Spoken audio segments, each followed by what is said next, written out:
As we strive for simplicity in passive electronic systems, it should not be too long before it should be noticed that there are really only three components, and we've already messed with the resistor. Considering extremes, which is a great way to model things or gain a feeling for how things work, I suppose a resistor could offer one of two extremes: no resistance at all, allowing everything to pass, or resist infinitely, so nothing flows at all. The term used for no resistance is a short circuit, and an open circuit for an infinite resistance.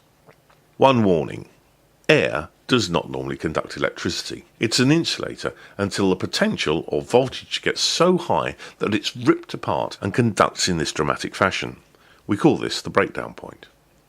Anyone who's built an electromagnet, just a coil of wire wrapped around a metallic core, will have built an inductor. It's just a coil. The more turns of wire, the greater the inductance. The more concentrated the turns, then the greater inductance again. Inductance is measured in henries. It was found that when juice flows along a wire, it produces an accompanying magnetic field. It's tiny, but when the wire is coiled up, all of these combine to make a magnet. Inserting a metal core concentrates the magnetism even further.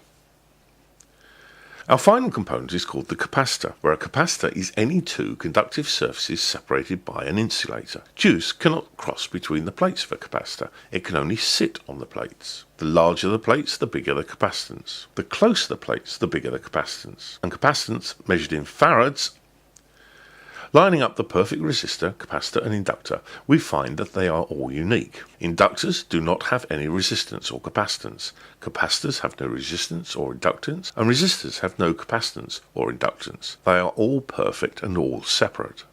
To finish this section, we could connect our voltage source to an inductor and a capacitor. These represent two extremes, as no current will flow in the circuit with a capacitor, as it's an open circuit. The inductor, on the other hand, is just a wire, so connecting the battery will cause a lot of current to flow, as the wire is really only a short circuit.